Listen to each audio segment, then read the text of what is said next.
Hello friends, this is Khan and welcome to Khan IS Research Academy. Friends, हम लोग monthly current affair में आज जो देखने वाले हैं वो मई मंथ का करंट अफेयर देखेंगे। इससे पहले जून का अपलोड किया जा चुका है।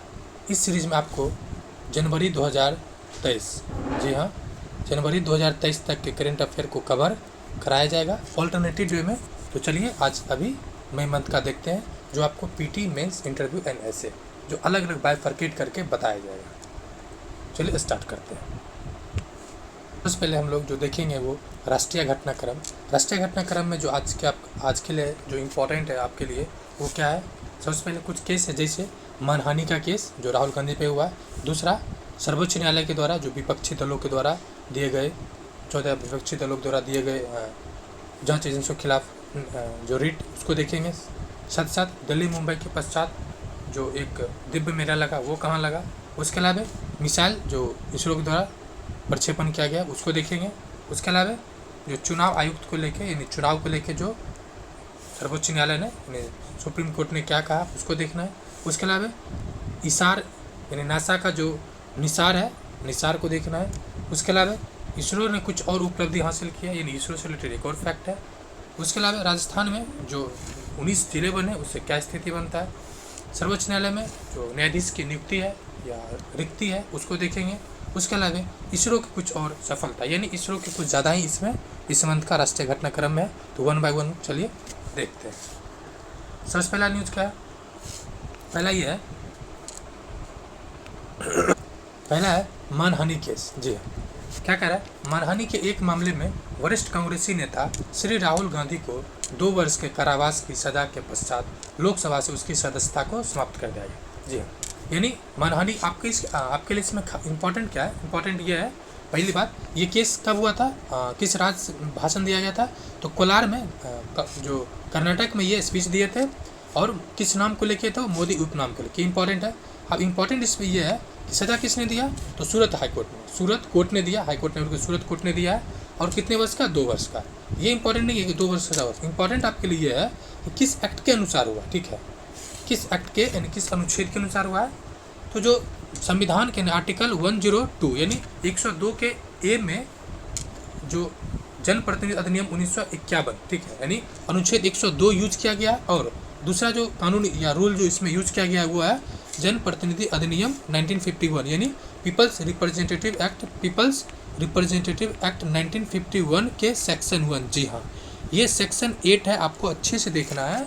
हो सकता है क्वेश्चन डीपली पूछे, ये हो सकता है किस सेक्शन के अनुसार। तो सेक्शन 8 है और किसका पार्ट है, तो पीपल्स रिप्रेजेंटेटिव एक्ट यानी जनप्रतिनिधि अधिनियम 1951 सेक्शन 8 के तहत इसको तत्काल पर क्या किया गया है कि सदस्यता रद्द कर दिया गया। ठीक है, और इसके सदस्यता रद्द करने के साथ ही क्या किया गया कि उसका जो वायनाड सीट था लोकसभा का, जहाँ से वो राहुल गांधी सांसद था, कहाँ का ये, तो केरल का है, उसको रिक्त घोषित कर दिया गया।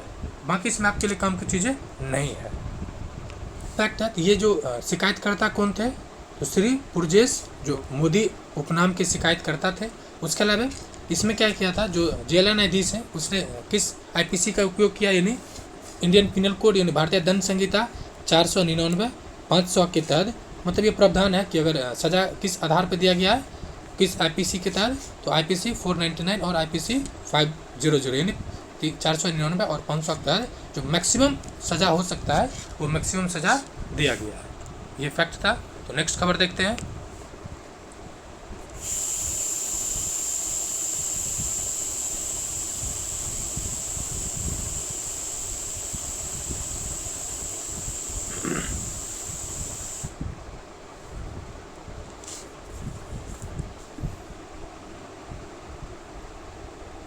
एक और फैक्ट है, इस तरह से सजा पाने वाले राहुल गांधी 7वें व्यक्ति है, लेकिन इसकी पूछने की संभावना जो अगर बात की जाए तो नहीं के बराबर है। पूछने की संभावना क्या है, नहीं के बराबर है। लेकिन जान लीजिए, कोई ठीक फैक्ट अच्छा लगता है जानने में। तो नेक्स्ट क्या कह रहा है, जांच एजेंसियों के दुरुपयोग के विरुद्ध। जी हाँ, जांच एजेंसियों के दुरुपयोग के विरुद्ध 14 विपक्षी दलों की सर्वोच्च न्यायालय में याचिका। ठीक है, अब देखिए ये क्या है, सर्वोच्च न्यायालय में याचिका किया है सर्वोच्च न्यायालय। ठीक है, इसमें बहुत सिंपल सी बातें कहा।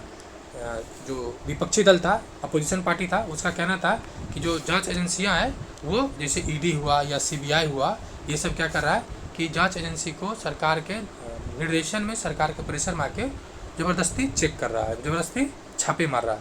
बट सर्वोच्च न्यायालय ने बहुत स्पष्ट कहा, ठीक है, कि जो विपक्षी दल है वो भी एक सामान्य नागरिक है, यानी सामान्य नागरिक की तरह उसके साथ भी बिहेव किया गया है। मतलब कोई विशेष रियायत देने से वहाँ पे, यानी क्या बोला है, कोई विशेष रियायत नहीं मिलेगा, यानी भारत में सभी नागरिक इक्वल हैं, सभी नागरिक बराबर है। यानी जो आर्टिकल 14 जो कहता है, ठीक है, कानून के समक्ष समता, यानी equality before law, equality before law की जो कॉन्सेप्ट है इंडिया में, वो चीज़ सभी पे लागू हो, चाहे वो एक आम नागरिक हो या फिर किसी राजनीतिक पार्टी से संबद्ध व्यक्ति हो।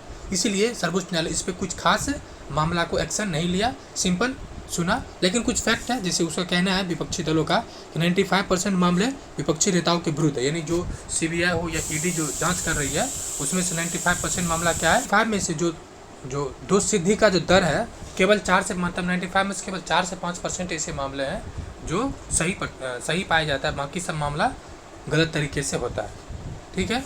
और इसमें विपक्ष कुछ निर्देश था कि मतलब गिरफ्तारी से पहले कुछ उसे जमानत मतलब के लिए कुछ दिशा निर्देश तय किया जाए, लेकिन सर्वोच्च न्यायालय ने कुछ भी इस विशेष रियायत देने से इनकार कर दिया है, जो बताता है कि इंडिया में आज भी कानून का शासन है, ठीक है। अब जैसे इसमें वही मामला न्यायालय ने बहुत स्पष्ट तौर पे कहा है कि सर्वोच्च न्यायालय के समान सभी को इक्वल है, और इसका उदाहरण आप संविधान के अनुच्छेद 14 में भी देख सकते हैं। नेक्स्ट खबर देखते हैं क्या है। नेक्स्ट खबर यह है कि जो दिव्य मेला है, ठीक है, ये तीसरा दिव्य मेला है। सवाल है कहाँ कहाँ लगा। तो दिव्य मेला का संबंध किससे है? तो दिव्य मेला का संबंध यह है कि जो दिव्यांग कारीगर है, ठीक है, यानी जो मल्टीपल डिसेबल है, क्योंकि विकलांग शब्द तो यूज करना ही बैन हो गया है, या विकलांग यूज नहीं कर सकते हैं क्योंकि ये अनऑफिशियल हो गया है।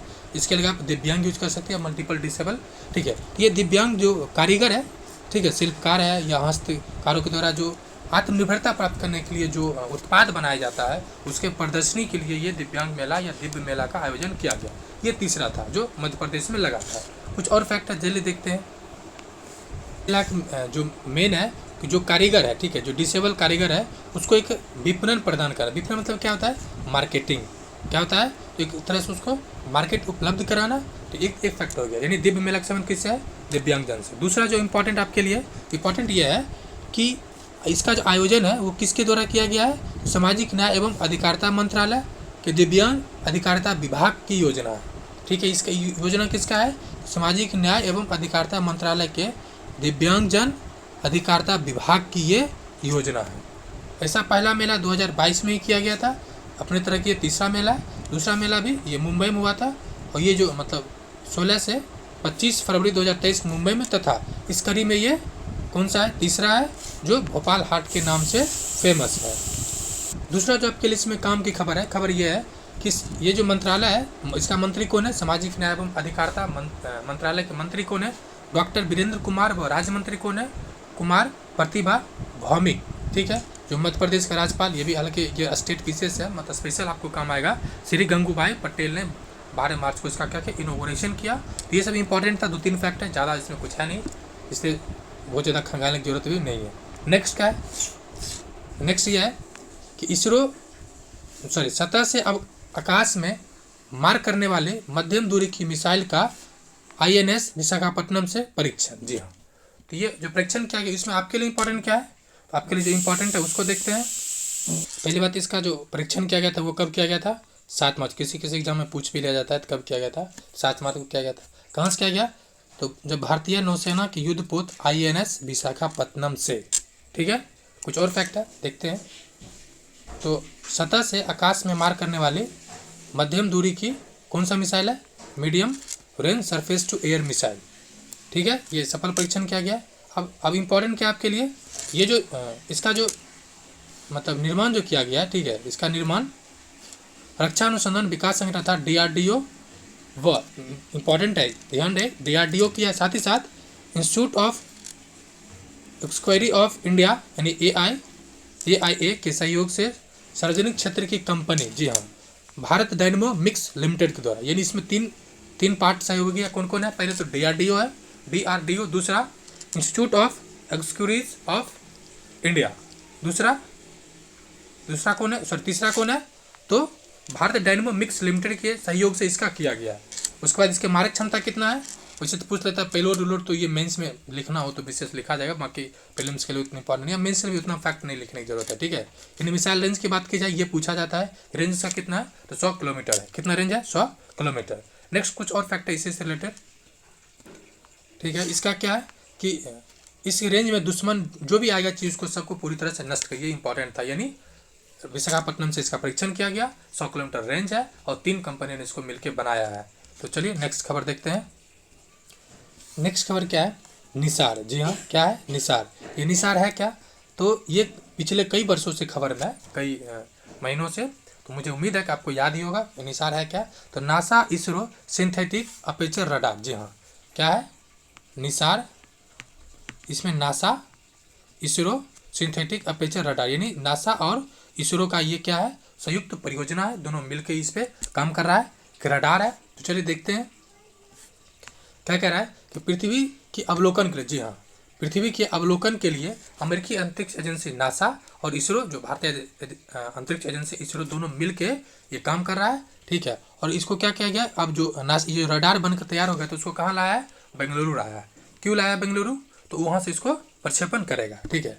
अब कह रहा है इसरो सेटेलाइट असेंबली सेंटर लाया गया जो बेंगलुरु में है, और जो नासा का भी, जो नासा नहीं बल्कि इसरो का जो हेड है वो कौन है, तो एस सोमनाथ। ये भी पूछा जाता है, ये कौन है हेड, एस सोमनाथ। यानी आप अभी तक आपने 2 फैक्ट पढ़ा।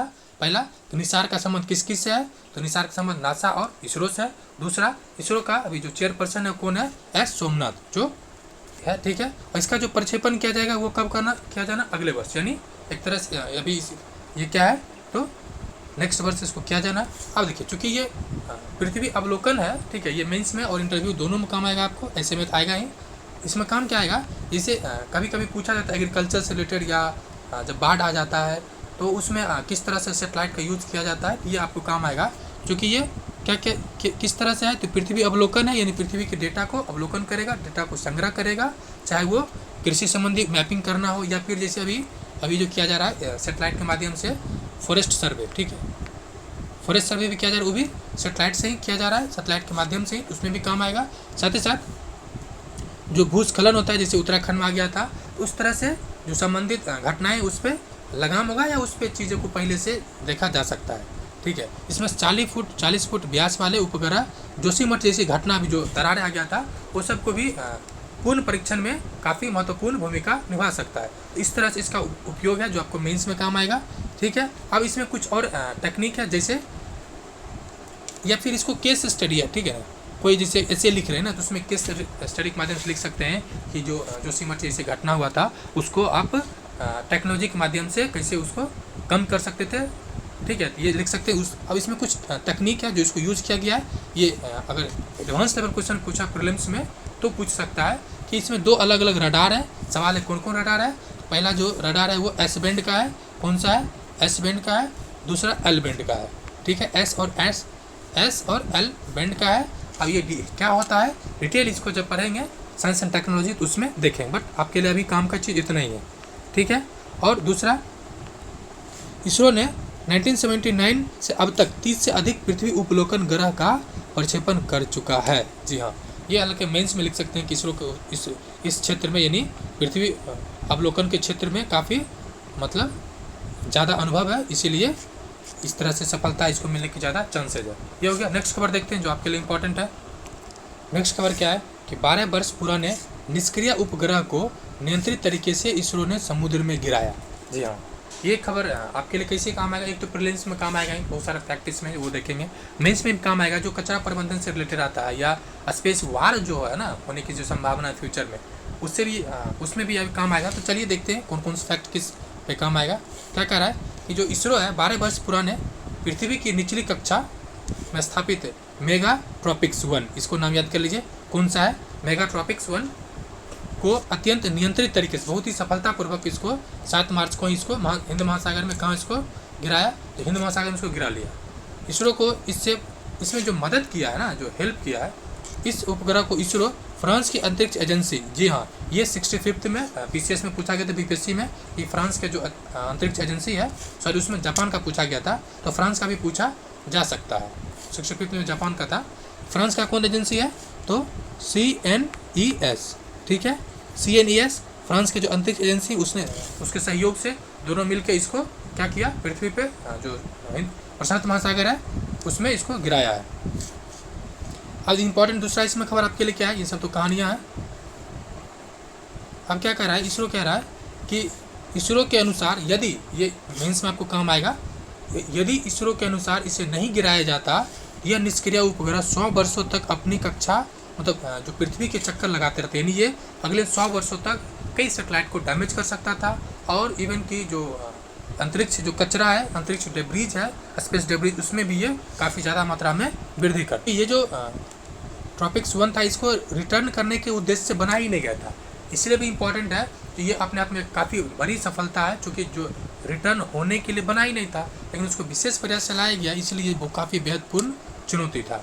ठीक है, अब देखिए, ट्रॉपिकल वेदर एवं जलवायु की स्टडी के लिए प्रक्षेपित किया गया था। इसका किसके लिए किया गया था? तो जो क्लाइमेट चेंज या जो ट्रॉपिकल वेदर है उससे रिलेटेड किया गया था। इसमें महत्वपूर्ण भूमिका किसने बनाया, जो अलग अलग इंपॉर्टेंट रोल प्ले किया है। तो इसका क्या था, पृथ्वी के वातावरण में रीएंट्री का यह कार्य United Nations inter agency space debris committee, जी हाँ, कौन, UNIADC, क्या नाम है, United Nation inter agency space debris committee. कभी कभी ये फुल फॉर्म भी पूछ सकता है, तो इसकी संभावना ज़्यादा है, इसको देखने ये मदद किया। और दूसरा जिसने मदद किया है, यह एक संस्था है, इसको भी याद रखना आपको कि स्पेस से रिलेटेड ये संस्था काम करता है। दूसरा क्या है कि संयुक्त राष्ट्र की यह संस्था क्या है कि काफ़ी इसमें महत्वपूर्ण नज़र रखा था, और इसका काम ही है जो UNIADC का इस तरह के जो सेटेलाइट है जो अवशेष हो चुका है उसको नीचे लाने का प्रयास करना। ठीक है, तो मेगा ट्रॉपिक्स 1 जो जिसको लाया गया है, ये अपना जो काम था वो 3 वर्ष के लिए था। ये कितने वर्ष के लिए था? 3 वर्ष को, जो अपना पूरा कर लिया इसमें अवधि। इसके बाद इसको पृथ्वी पर लाने का चुनौती कार्य जो इसरो ने शुरू किया, जिसमें से फ्रांस कंपनी ने मदद किया। ये खबर था। नेक्स्ट क्या है, उच्च न्यायालय में न्यायाधीशों की स्वीकृत संख्या एवं रिक्ति है, यानी जो अलग अलग हाई कोर्ट्स हैं उसका क्या स्ट्रेंथ है और क्या अब इसमें नियुक्तियाँ, यानी कितना रिक्त है। ठीक है, अभी इंपॉर्टेंट क्या है कि देश में भी कुल उच्च न्यायालय की संख्या कितना है? 25। हाई कोर्ट की संख्या कितना है? 25। आखिर कौन बना है? आखिर जो आंध्र प्रदेश का वो बना था। चलिए फैक्ट जो डिटेल देखते हैं कौन है। सर्वोच्च न्यायालय की बात की जाए तो सर्वोच्च न्यायालय में टोटल जो स्ट्रेंथ है कितना है? 34 का, लेकिन 34 दो पार्ट में 1 मतलब 1 + 33, एक chief justice of India and 33 जो अन्य जस्टिस होगा। ठीक है, लेकिन टोटल ये आपको मेंस में काम आएगा। मेंस में जब आप लिखिएगा सुप्रीम कोर्ट से रिलेटेड या जुडिशरी से रिलेटेड कोई भी फैक्ट है तो उसमें ये काम आएगा। तो टोटल जो स्ट्रेंथ है मुख्य न्यायाधीश स्वीकृत जो पद है 25 उच्च न्यायालय में सभी मुख्य न्यायाधीश के सहित में 1141 नहीं बल्कि 1114 यानी 1140 ये टोटल स्ट्रेंथ है। इसमें से जो अस्थाई है जो परमानेंट पोस्ट है 840 है और 274 जो एडिशनल है जो मतलब ज़रूरत के हिसाब से उसको लाया जाता है। ठीक है, ये इंपॉर्टेंट है, यानी आपको मेंस में ये फैक्ट काम आएगा। अब सेक्शनल वाइज देखते हैं कौन कितना है। ठीक है, तो जो आपके लिए स्टेट पीसेस में ये पूछा जा सकता है कि हाँ आपके स्टेट में क्या स्थिति है, उसी को ध्यान में रख के कुछ फैक्ट है जो आपको मैं बोल देता हूँ। जैसे सर्वाधिक किसका है? इलाहाबाद हाईकोर्ट का जो टोटल स्ट्रेंथ कितना है? 160 का है। ठीक है, 160 का है, लेकिन उसमें कितना खाली है? अभी 160 में से 57 जो है वो रिक्त है, यानी फुल स्ट्रेंथ के अनुसार वो काम नहीं कर रहा है। ठीक है, आप देख सकते हैं यूपी वाले के लिए इंपॉर्टेंट उस तरह से आंध्र प्रदेश, बम्बई, कोलकाता, ठीक है, चंडीगढ़ लग देख लीजिए। चंडीगढ़ में टोटल कितना है? 22 है, लेकिन 9 रिक्त है। वही अगर दिल्ली की बात करें, दिल्ली तो कॉमन है, तो दिल्ली में 60 है, लेकिन 15 अभी भी उसमें रिक्त है। वही बात की जाए झारखंड का, तो JPSC के लिए पूछा जा सकता है टोटल स्ट्रेंथ कितना है? टोटल स्ट्रेंथ 25 का है, जबकि उसमें 4 अभी भी वैकेंट है। उसके अलावा पटना का देखा जाए, पटना में टोटल स्ट्रेंथ कितना है? 53 और 53 की 53 क्या है? फुल है, यानी पटना में सभी क्या है? फुल है। वही हरियाणा की बात की जाए, हरियाणा में जो हरियाणा और पंजाब हरियाणा और पंजाब हाई कोर्ट का आता है तो उसका 85 स्ट्रेंथ है और 85 क्या है, सभी के सभी फुल स्ट्रेंथ के साथ अभी काम कर रहा है। उसी तरह से टोटल कितना हो गया, टोटल स्ट्रेंथ है 1114। तो आपको ये नेक्स्ट खबर, इसका कुछ पार्ट है उसको भी नेक्स्ट में देख लेंगे। चलिए नेक्स्ट खबर देखते हैं। नेक्स्ट है कि राजस्थान में 19 नए जिले और 3 संभाग का गठन हुआ। जी हाँ, यानी 19 नए जिले के साथ अब राजस्थान में जिलों की संख्या कितना हो गया, डिस्ट्रिक्ट्स कितना हो गया टोटल 50, यानी पहले कितना था 33, और जो संभाग था यानी डिविजन्स वो पहले कितना था 7, लेकिन उसमें 3 ऐड हो गया, बर कितना हो गया 10। यानी आपके लिए इंपॉर्टेंट यही 2 खबर है कि राजस्थान में जिला की संख्या कितना हो गया 50, पहले कितना था 33, और संभाग हो गया 10, पहले था 7। इस तरह से अगर स्टेट वाइज यानी ऑल ओवर इंडिया की बात की जाए, देश में सबसे ज़्यादा जो जिला है वो किसका है, तो यूपी का है, कितना है 75। दूसरा स्थान पर किसका है, दूसरा स्थान पर एमपी का है, एमपी का कितना है 52। और तीसरा पर कौन आ गया है, तीसरा पर आ गया राजस्थान। जी हाँ, तीसरा पर कौन आ गया है, तो राजस्थान। ये तीनों इंपॉर्टेंट था। यानी वही अगर बिहार की बात की जाए, बिहार में 38 है, आंध्र प्रदेश में आपको कमेंट करके बताना है, और हरियाणा में और झारखंड में कितना है आपको कमेंट करके बताना है। ये खबर था, बस उतना ही इंपॉर्टेंट था, तो चूँकि ज़्यादा इंपॉर्टेंट नहीं है तो खींचने की न्यूज़ को जरूरत नहीं है।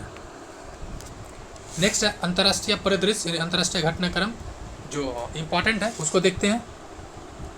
पहला क्या है, इटली के प्रधानमंत्री जॉर्जिया मेलोनी। जी हाँ, भारत की आधिकारिक यात्रा पर आए। आपको याद कैसे रखना है, ये कहाँ का है, नाम क्या है, जॉर्जिया है कहाँ की, इटली, और मेलोनी यानी आप कह सकते हैं जिम, ठीक है, जिम याद कर सकते हैं। जॉर्जिया मेलोनी कहाँ की है, इटली की, या जिम एम, ठीक है। इस तरह से कुछ भी ट्रिक बना लीजिए याद करने के लिए। ये प्रीलिम्स पॉइंट है। मेंस में क्या काम आएगा, मेंस में ये काम आएगा कि ये तो जो भारत के भी आधिकारिक यात्रा पर आई है, ये इंपॉर्टेंट है। दूसरा, वहाँ के जो विदेश मंत्री हैं, चूँकि विदेश मंत्री काफ़ी एक्टिव है इटली का, उसका नाम पूछा जा सकता है, तो क्या नाम है, एंटोनियो तजानी।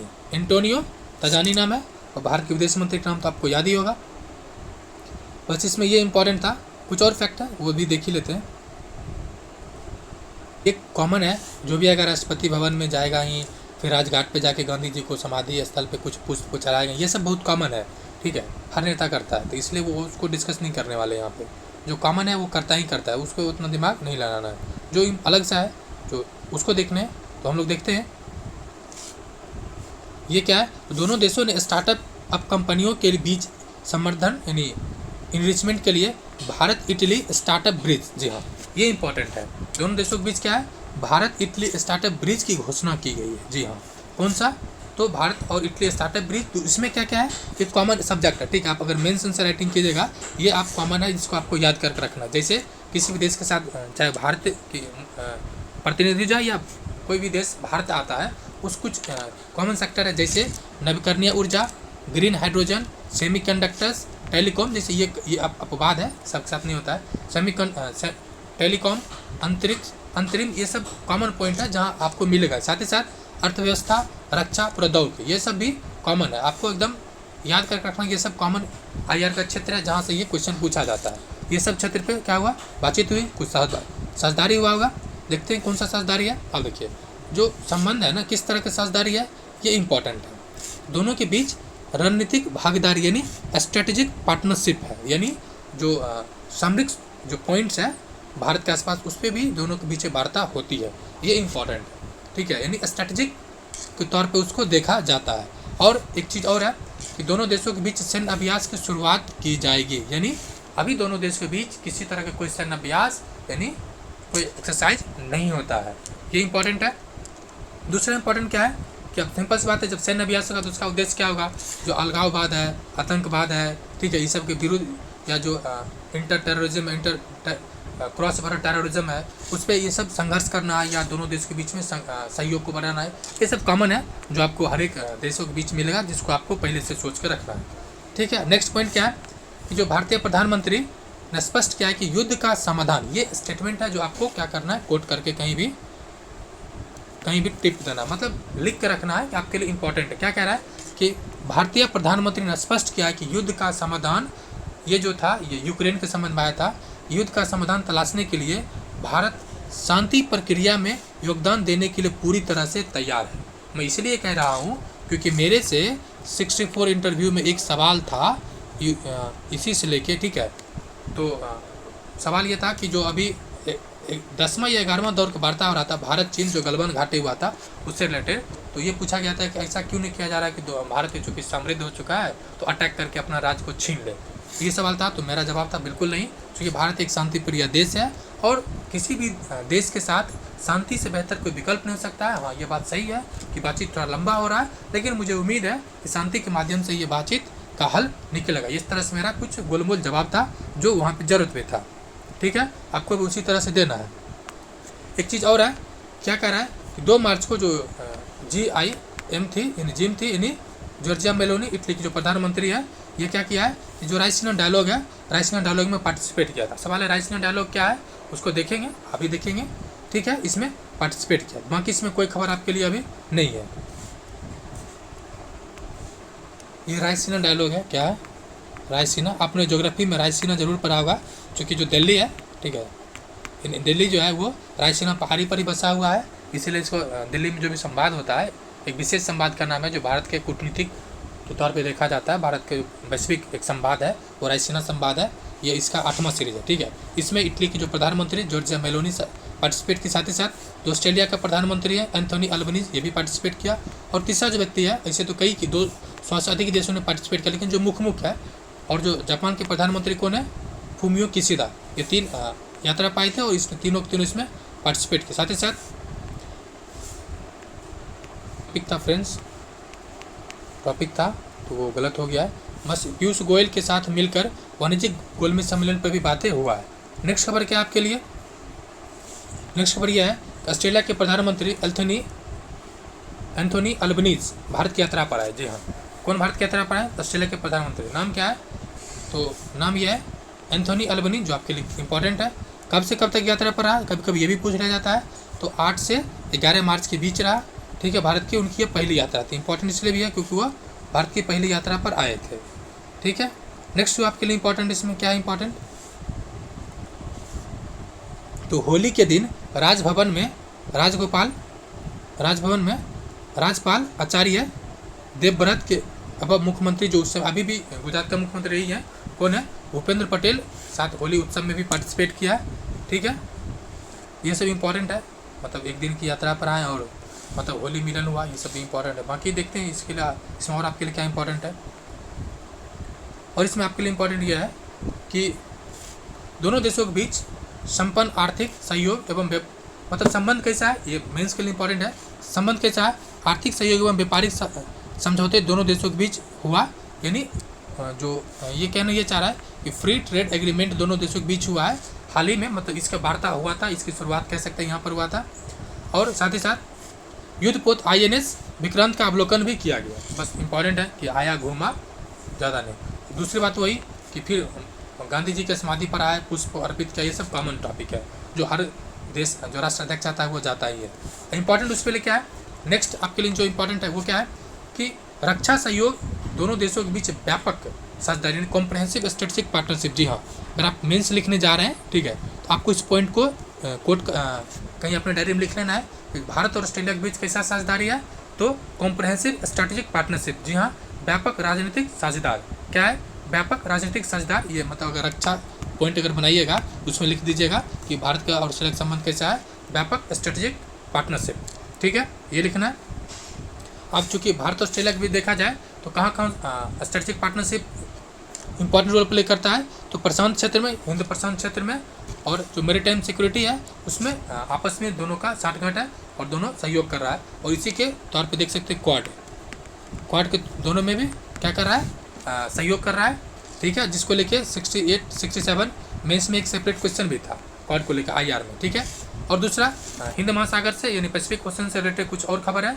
और जो साउथ चाइना सी के भी इम्पॉर्टेंट है कि भारत और ऑस्ट्रेलिया के बीच इसमें क्या है, सप्लाई चेन जो कोविड-19 के बाद जो बाधित हुआ था उसको विकसित करने पर भी जोर दिया जा रहा है। यानी 2 शब्द इम्पॉर्टेंट है यहाँ से। तीसरा फैक्ट जो है देखते हैं,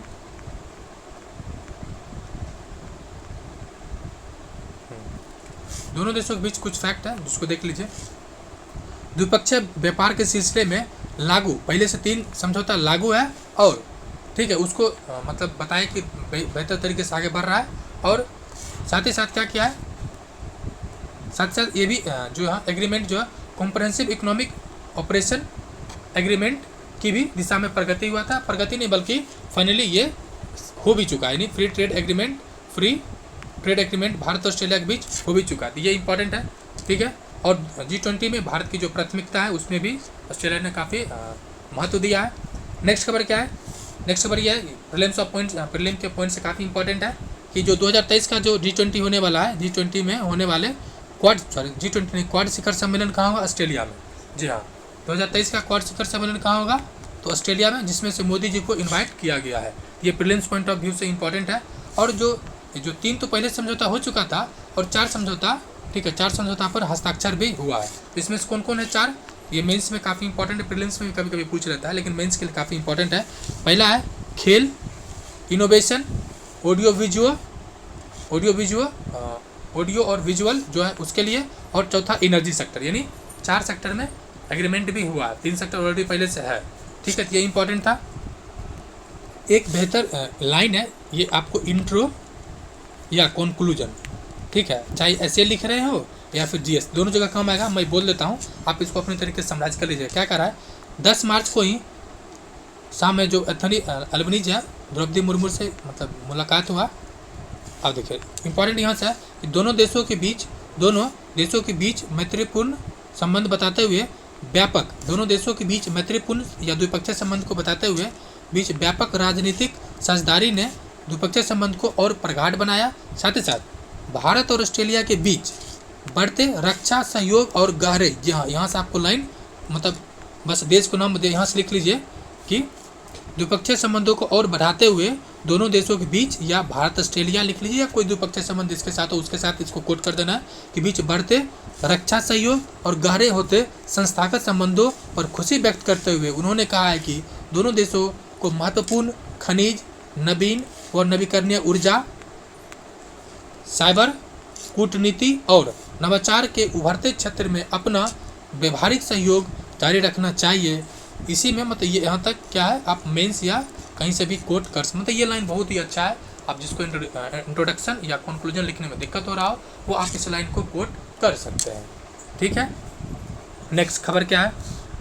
नेक्स्ट खबर यह है कि जो जापान के प्रधानमंत्री हैं फूमियो किशिदा, उसका भारत की आधिकारिक यात्रा पर आया है, ठीक है। ये देखते हैं कब आया है। इंपॉर्टेंट आपके लिए इसमें क्या है कि जो पीएम जो है वो भारत की आधिकारिक यात्रा पर आया। सवाल है कब आया है? यात्रा पर आया 21 से 22 मार्च 2023 को। जी हाँ, 21 से 22 मार्च 2023 को आया है।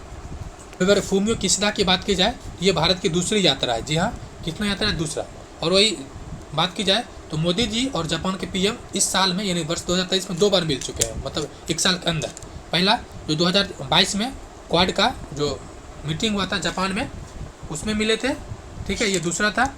और दूसरी बार जो शिंजो आबे की जो अंतिम मतलब डेथ हो गया था, गोली मार दिया था, उसके बाद भी वो उनके शोक सभा में गए थे मोदी जी। इंपॉर्टेंट क्या है आपके लिए? इंपॉर्टेंट यह है कि जापान के प्रधानमंत्री किशिदा की ताज़ा यात्रा से भारत के मुख्य उद्देश्य क्या था, जो मेन टारगेट क्या है, वही कॉमन सब्जेक्ट है। रक्षा क्षेत्र में, सुरक्षा क्षेत्र में, व्यापार में, निवेश में, उच्च प्रौद्योगिकी, विभिन्न क्षेत्रों में सहयोग करने। 5 टॉपिक है, कॉमन है। कौन कौन है? एक सिंपल सा ट्रिक है, आप हमेशा याद रखिए। 6 पॉइंट है जो आपको मेंस में बहुत काम आएगा। क्या है उसको 1 मिनट बताता हूँ। जैसे कि RSTV न्यूज में हिंद प्रशांत क्षेत्र जो है, यानी हिंद प्रशांत क्षेत्र को दिखा रहा है। मतलब क्या हुआ? R से रक्षा सुरक्षा टेक्नोलॉजी, V से व्यापार यानी वाणिज्य, N से निवेश यानी इन्वेस्टमेंट, और हिंद प्रशांत क्षेत्र। ये मतलब आप हिंदी हो या इंग्लिश हो, आप अपने अनुसार इसको सुविधानुसार ट्रिक बना लीजिएगा। ये 6 सेक्टर है जहाँ पे IR का काफ़ी इंपॉर्टेंट रोल होता है, ठीक है। वैसे तो 4C होता है। 4C मैंने मेंस के लिए लिख कर रखा है। 4C फॉर्म क्या है? कल्चर, कनेक्टिविटी, फिर करेंसी, कॉमर्स, इस तरह से 4 सेक्टर है, ठीक है। वो वैसे तो 4 इंपॉर्टेंट है, कल्चर, कनेक्टिविटी, कॉमर्स, ये 3 ही है। बाकी 4 सेक्टर में इतने में बहुत सारे सेक्टर बना लेता हूँ, तो आपको भी इस तरह से ध्यान देना है। मतलब ये 4-5 सेक्टर है जो कॉमन है, जहाँ पे जाना है। लेकिन एक जो इंपॉर्टेंट पॉइंट है, ठीक है, जहाँ आपको कहीं भी कोट कर सकते हैं, किसी भी देश के साथ व्यापार कैसा होना चाहिए। जैसे हिंद प्रशांत में स्पेशल रूप से लागू है। क्या है? एक खुले एवं मुक्त हिंद प्रशांत क्षेत्र के लिए 75 अरब डॉलर निवेश की मंजूरी दिया। वैसे भारत का क्या यहाँ पर स्टैंड है? भारत का कहना है खुले एवं समावेशी हिंद प्रशांत क्षेत्र भारत की संकल्पना या परिकल्पना क्या है? खुले एवं समावेशी हिंद प्रशांत क्षेत्र की भारत संकल्पना करता है, जहाँ पर किसी बिना किसी एक्सटर्नल इंटरफेरेंस से सब देश वहाँ पे सहयोग करें। ये भारत का एक लाइन है जो फॉरेन मिनिस्टर ये बार बार ये लाइन को बोलते हैं। ठीक है, देशों के बीच कुछ कंसर्न है जो भारत के साथ जाहिर किया है। एक तो जो भारत का जो लद्दाख के बीच है जो संबंध है, मतलब जो खटास है संबंध में, उसको लेकर चिंता जाहिर की है। साथ ही साथ अरुणाचल प्रदेश और अरुणाचल प्रदेश के 11 जगह का नाम हाल ही में चीन ने अपने तिब्बत के दक्षिण भाग बता के नाम रखा। साथ ही साथ जो पूर्वी चीन सागर, जी हाँ इसको आप पॉइंट नोट कर लें, पूर्वी चीन सागर में सेनकाकू द्वीप कहाँ पर है ये पूछा जा सकता है। कहाँ पर है? पूर्वी चीन सागर में। जी हाँ, ये पूछ सकता है कि सेनकाकू द्वीप का संबंध कहाँ से है? पूर्वी चीन सागर में। कुछ सम्मेलन है, जैसे जापान जो है इस बार किसका क्या कर रहा है? तो जापान जो है G7 का अध्यक्षता कर रहा है। वही बात की जाए भारत इंडिया तो G20 का कर रहा है, G20 का कर रहा है। ठीक है, अब G7 के आगामी हिरोशिमा शिखर सम्मेलन में भाग लेने के लिए भी आमंत्रित किया। यानी G7 का जो आगामी शिखर सम्मेलन होगा वो कहाँ होगा? G7 जापान, G20 इंडिया और क्वाड कहाँ पर है? ऑस्ट्रेलिया। ये शिखर सम्मेलन है जो प्रीलिम्स में इंपॉर्टेंट है। नेक्स्ट क्या है कि जापान का जो PM है उनका कहना है कि आने वाले 5 वर्षों में भारत में 5 ट्रिलियन येन निवेश की सहमति बनी है।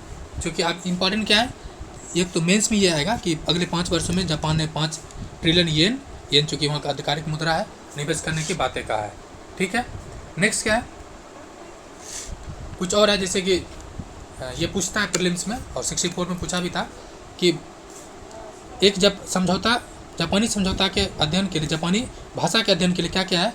जापान से समझौता किया है। दूसरा, एक तो मतलब जापानी भाषा को अध्ययन करना, दूसरा कि Mumbai Ahmedabad high speed rail परियोजना के लिए भी ऋण की 4थी किस्त देगा।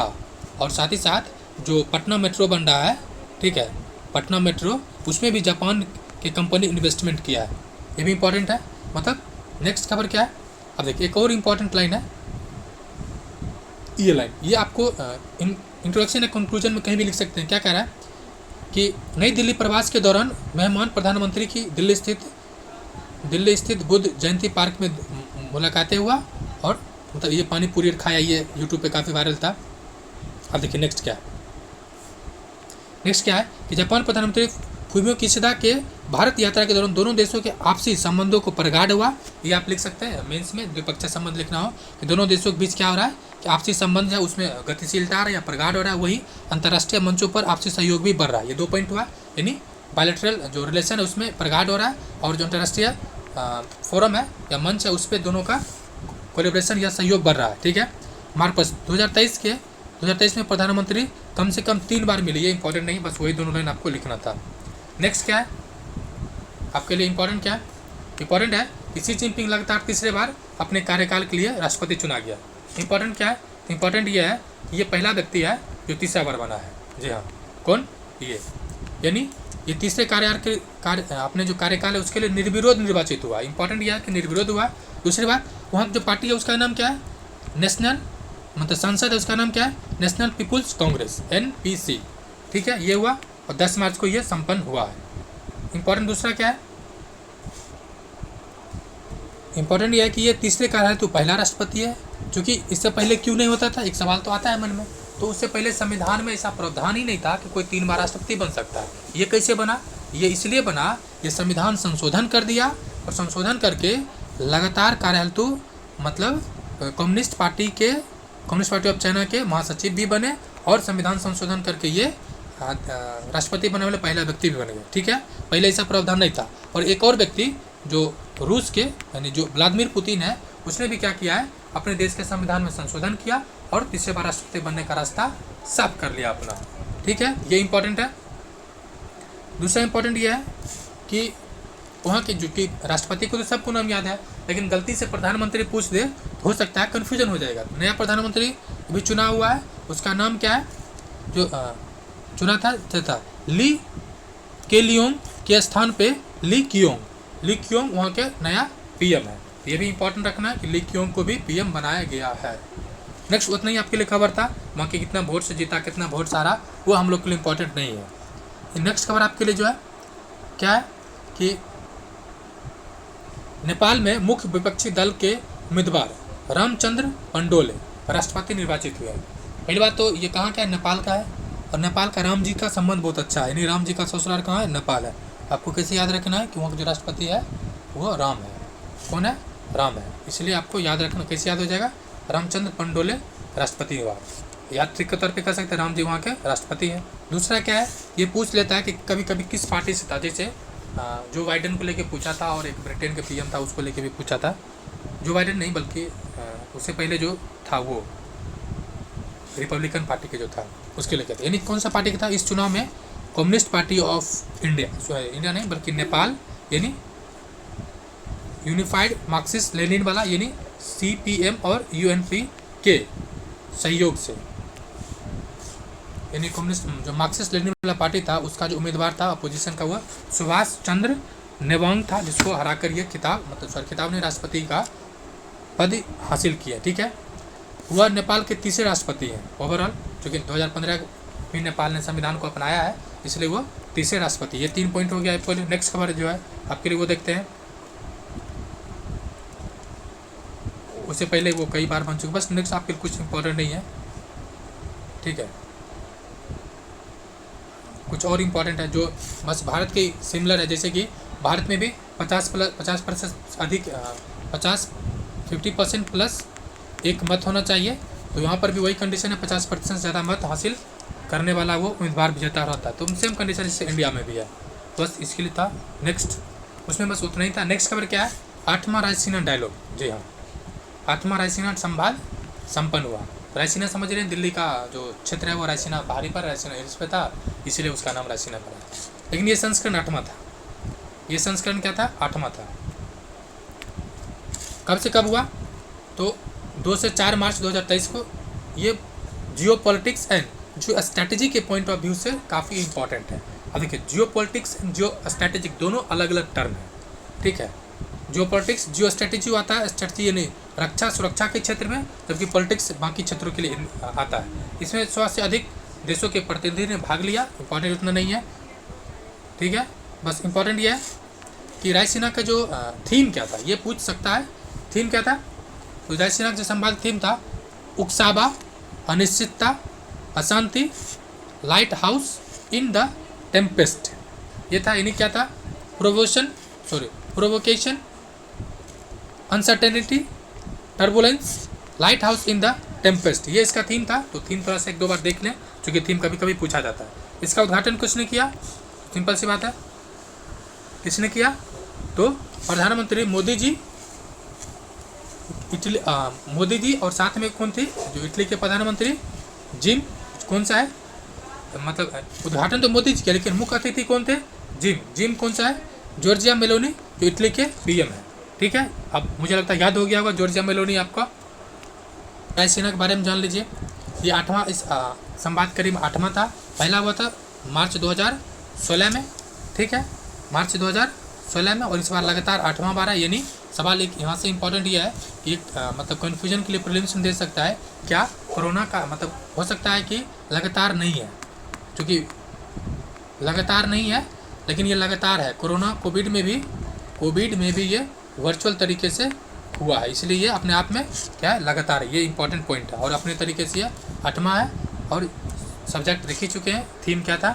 नेक्स्ट पॉइंट है कि ये किसके माध्यम से होता है, तो ये जो है ना वार्षिक सम्मेलन है, पहली बात। दूसरी बात, यानी वार्षिक सम्मेलन, दूसरा बात, इसका जो आयोजन होता है भारत सरकार के विदेश मंत्रालय, एक तो विदेश मंत्रालय, दूसरा वो ऑब्जर्वर रिसर्च फाउंडेशन, कौन, ऑब्जर्वर रिसर्च फाउंडेशन के संयुक्त प्रयास से होता है। ठीक है, नेक्स्ट ये पूछ सकता है कि ये किससे इंस्पायर है, तो जो सिंगापुर के संग्रीला डायलॉग था उसी से इंस्पायर होकर ये यहाँ भारत में भी किया जाता है। नेक्स्ट खबर क्या है, नेक्स्ट खबर यह है कि मध्य एशिया समूह के अफगानिस्तान कार्यदल की पहली बैठक। इंपॉर्टेंट क्यों है, क्योंकि ये पहली बैठक है, और किसके संबंध में था, तो अफगानिस्तान को लेकर 2 लाख टन, 2 लाख नहीं बल्कि 20,000 टन गेहूँ उपलब्ध कराने की भारत की घोषणा किया। यानी ये जो मध्य एशिया संवाद हुआ अफगानिस्तान को लेकर इसमें भारत ने 20 टन गेहूँ देने की घोषणा किया। ये इंपॉर्टेंट क्या आपके लिए? इंपॉर्टेंट क्या है कि मध्य एशिया में देश संख्या कितना है? 5। कितना देश है? 5। कौन कौन देश है तो वो हम देखेंगे, लेकिन ये अपनी तरह का पहला बैठक है। और क्या था? अफगानिस्तान के कार्यदल का नाम क्या था? Indo central Asia joint working group on Afghanistan. क्या था? Indo central Asia joint working group on Afghanistan को लेके था। ठीक है, इसमें भारत के अतिरिक्त 5 देश था। कितने देश था? 5 देश। चूँकि मध्य एशिया में 5 देश है तो भारत के अतिरिक्त ही 5 देश था। अब मध्य एशिया में कौन कौन देश है तो आप याद कर सकते हैं, KUT या TUK, टुक या कुट, जो भी हो। कौन कौन देश है देख लीजिए, कजाकिस्तान, किर्गिस्तान, ताजिकिस्तान, तुर्कमेनिस्तान और उज्बेकिस्तान। ठीक है, ये 5 देश है जो मध्य एशिया का, जो आपको कभी कभी पूछ भी सकता है। अब ये कहा गया है कि मोदी जी ने, इंपॉर्टेंट ये है जो पॉइंट कन्फ्यूजन कर सकता है आपको प्रीलिम्स में, क्या है कि मोदी जी वर्चुअल तरीके से इसमें पार्टिसिपेट किया और अफगानिस्तान व चाबहार बंदरगाह के सहयोग के लिए कार्यदल की बैठक में सहमति जता दिया। और ये इम्पॉर्टेंट इसलिए भी है क्योंकि चाबहार के माध्यम से यहाँ पे क्या किया गया है, जो गेहूं था उसको भेजा गया है। किसके माध्यम से? चाबहार के माध्यम से। चाबहार क्यों इम्पोर्टेंट है? क्योंकि अभी कुछ दिन से भारत और चाइना के बीच विवाद था, इसलिए चाबहार पे भी थोड़ा सा खटक मतलब आ गया था। ठीक है, अब देखिए कुछ और इम्पोर्टेंट है। इसमें इम्पोर्टेंट क्या है कि ये जो हुआ था उसी मीटिंग में ड्रग्स एवं अपराध पर संयुक्त राष्ट्र कार्यालय यानी United nation office on drug and crime जो UNOCD था, तथा इसमें जो मतलब गेहूँ सप्लाई हुआ था उसमें और संस्था कौन था? World economic forum, United nation world economic forum मिलके, ठीक है, इस पर गेहूँ मतलब कि अफगानिस्तान को जो गेहूँ देना था उस पर सभी ने सहमति किया था। दूसरा इंपॉर्टेंट क्या है कि एक और यहाँ सवाल आता है, ये जो ट्रेंगल होता है ना, ड्रग्स ट्रेंगल, ठीक है, उसमें भी अफगानिस्तान शामिल है, इससे ड्रग जो डिपार्टमेंट है इसमें पार्टिसिपेट किया था। नेक्स्ट क्या है? वही है, ड्रग का काम है नशीले दवा को कमज़ोर करना। और ये इंपॉर्टेंट क्या है कि चाबहार बंदरगाह के माध्यम से जाएगा, अर्थात पाकिस्तान के रास्ते से वहाँ पे नहीं जाएगा। ठीक है, अब देखिए आपको अगर मैप याद हो तो थोड़ा सा चाबहार बंदरगाह को देख लीजिए। इंडिया का है, ये इस तरह से पाकिस्तान है, फिर अफगानिस्तान है और फिर ईरान है। तो इस तरह से आप एक मैप बना लीजिए ताकि मेंस में आपको चाबहार बंदरगाह दिखाना हो तो आसानी से चाबहार बंदरगाह, फिर यहाँ से आप दिखा सकते हैं अफगानिस्तान के चाबहार, फिर ईरान अफगानिस्तान होते हैं, यानी इंडिया से चाबहार जाएगा, चाबहार बंदरगाह से अफगानिस्तान जाएगा। इस तरह से आप मैप में दिखा सकते हैं। नेक्स्ट खबर है कि विदेश मंत्री के सम्मेलन में पश्चात भी कोई सादा मतलब जो प्रेस कॉन्फ्रेंस है वो नहीं बना। इसमें इंपॉर्टेंट क्या है? कुछ इंपॉर्टेंट है। क्यों? G20 बैठक हुआ है और दो बार में किसी भी सादा समझौता पर बातचीत नहीं हुआ किसी मुद्दे को लेकर, इसलिए बैठक से कुछ खास फायदा नहीं हुआ, इसलिए इसका इंपॉर्टेंस नहीं है। इसी से जो G20 का जो वित्त मंत्री व केंद्रीय गवर्नरों की जो बैठक हुआ वो कहाँ हुआ था? बेंगलुरु। ठीक है, बस इंपॉर्टेंट प्रीलिम्स के लिए ही है, वहाँ को इसमें कुछ इंपॉर्टेंट नहीं है। नेक्स्ट खबर बात की जाए, नेक्स्ट खबर क्या है? नेक्स्ट खबर है कि जापान के महत्वाकांक्षी H3 रॉकेट का प्रक्षेपण किया गया। इसमें इंपॉर्टेंट क्या है? जापान का जो ये पूछा गया था 65th प्रीलिम्स में BPSC में, जापान का एजेंसी का नाम क्या है? JAXA है। पूरा नाम क्या है? Japan aerospace exploration agency. क्या है? जापान एरोस्पेस एक्सप्लोरेशन एजेंसी, ये है। अब इसमें इंपॉर्टेंट क्या है कि एक रॉकेट का जो प्रक्षेपण किया गया था उसमें उड़ान असफल हो गया। अब देखिए असफल हो गया, इंपॉर्टेंट ये नहीं है, इंपॉर्टेंट ये है कि ये पिछले 3 दशकों से इस पर काम चल रहा था। इंपॉर्टेंट इसलिए भी है, मतलब 30 वर्षों से काम चल रहा था जिसमें ये असफलता मिली। और रॉकेट किस तरह था? मीडियम लिफ्ट रॉकेट H3 था। ठीक है, इसमें असफलता मिला है। और इसमें किसके माध्यम से किया गया था? फॉल्कन जो रॉकेट है यानी स्पेस एक्स का है, उसी से किया गया था। अब सब वहाँ के सेंटर का नाम क्या है जहाँ पर प्रक्षेपण किया जाता है? प्रीलिम्स में हो सकता है, ऐसे तो पूछ नहीं जाएगा लेकिन पूछ सकता है मे बी। नाम क्या है? Tanegashima space port. क्या है? तानेगाशिमा स्पेस पोर्ट है जहाँ से किया गया था। बस इतना इंपॉर्टेंट है इसमें। नेक्स्ट क्या है? World happiness index 2023।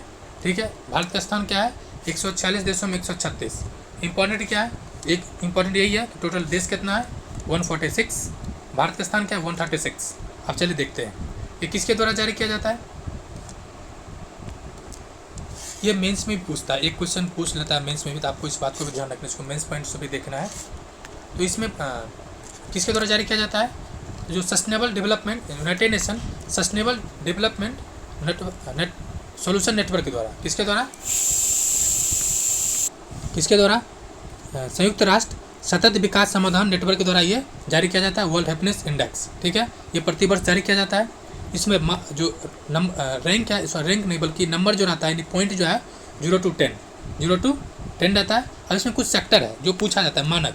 पहली बात, इसमें मानक कितना है? 6 मानक। कौन कौन है? जीडीपी, प्रति व्यक्ति जीडीपी। दूसरा सामाजिक समर्थन। तीसरा स्वस्थ जीवन प्रत्याशा।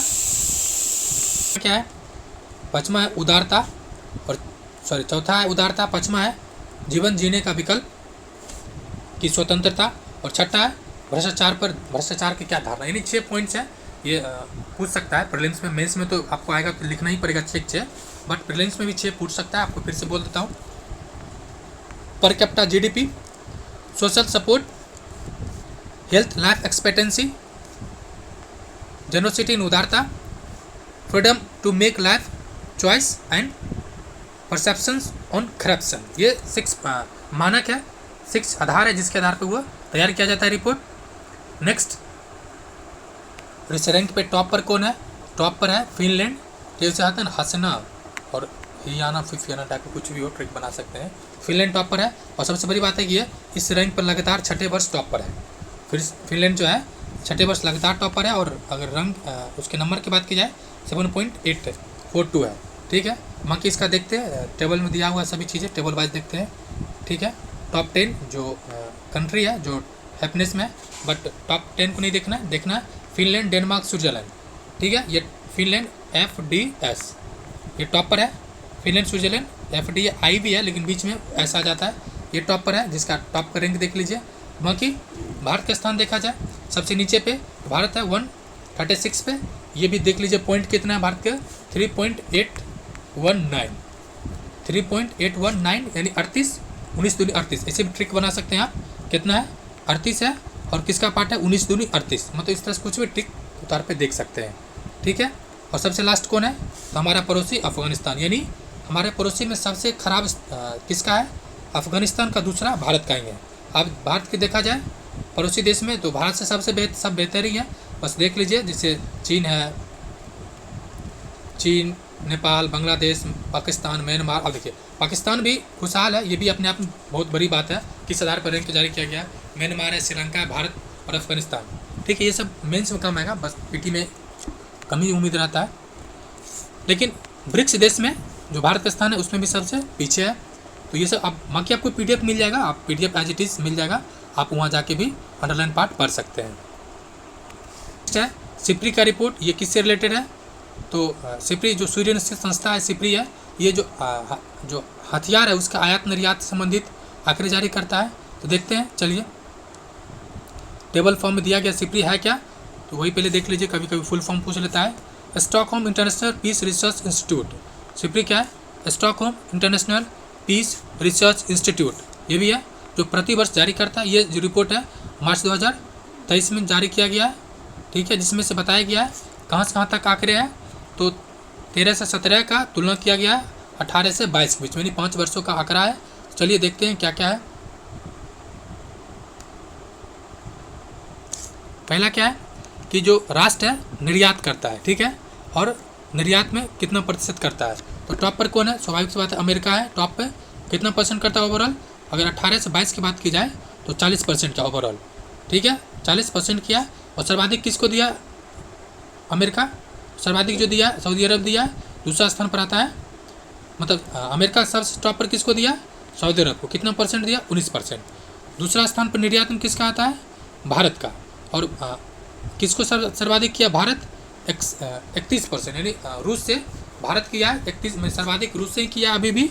और कितना परसेंट किया है टोटल का अपना? 31%। ठीक है, तीसरा क्या है? फ्रांस का है, बट तीसरा देखने की जरूरत नहीं, बस देख लीजिए तीसरा फ्रांस करता है, चौथा चीन है। इंपॉर्टेंट ये है। उसके बाद नेक्स्ट टेबल जो है जो आपके लिए इंपॉर्टेंट है, अधिक आयातक राष्ट्र की बात करें तो इंडिया है, टॉप पर है। ठीक है, कितना परसेंट किया इसमें से?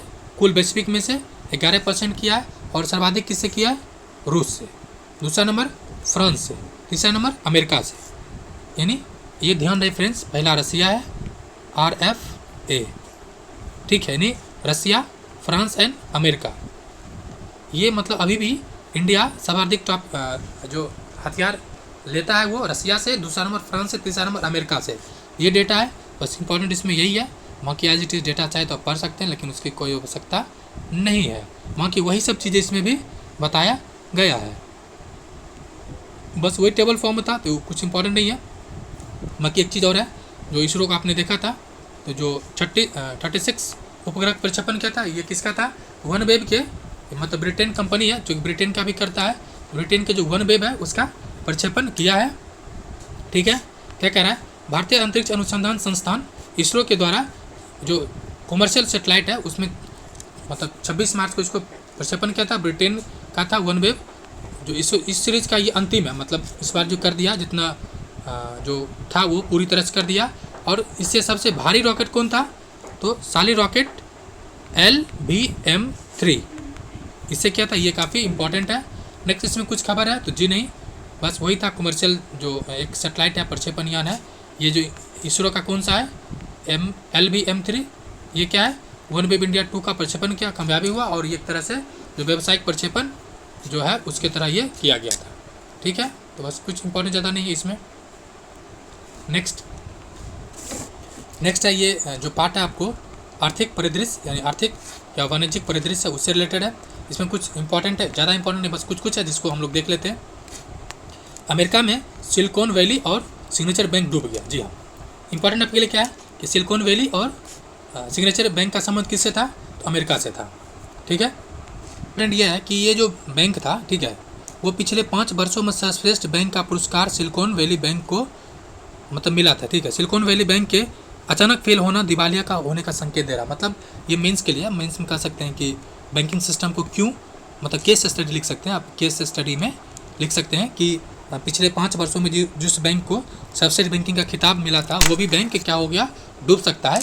ये हाल के दिनों में सिलिकॉन वैली बैंक के रूप में देखा गया था। तो ये मेंस के लिए केस स्टडी के तौर पे आप देख सकते हैं। नेक्स्ट जो आपके लिए खबर है, राष्ट्रीय नमूना सर्वेक्षण कार्यालय तो 78 दौरे का सर्वेक्षण, इसमें इसका नाम दिया गया था मल्टीपल इंडिकेटर सर्वे, ठीक है। ये इंपॉर्टेंट क्यों है? क्योंकि ये तो मेंस में पूछी जाए, डेटा आपको यूज़ करना है। प्रीलिम्स में भी 68 में नहीं, 68 नहीं कि शायद 68 या 67 में ये मतलब पीसीएस में भी ये पूछा था एज इट इज़ डेटा। आपको ये भी ध्यान रखना है। ये क्या था, कुछ महत्वपूर्ण फैक्ट है क्या है, जो इसका जो काम क्या है, जो सतत विकास लक्ष्य यानी सस्टेनेबल डेवलपमेंट गोल्स है, SDG है, 17 लक्ष्य है 2030 तक पूरा करना है, उससे रिलेटेड ये अपना रिपोर्ट जारी करता है, ठीक है। इसका है पूरा नाम क्या? राष्ट्रीय नमूना सर्वेक्षण कार्यालय यानी national sample survey office, NSSO के नाम से फेमस है। ये अपने तरह का ये जो 2020-21 का रिपोर्ट है और जारी किया गया मार्च 2023 में, और 78 दौर का सर्वेक्षण था, ठीक है। कुछ इंडिकेटर है जिसको शामिल किया गया था। पहले इसका नाम क्या दिया गया? इसका नाम दिया गया मल्टीपल इंडिकेटर सर्वे।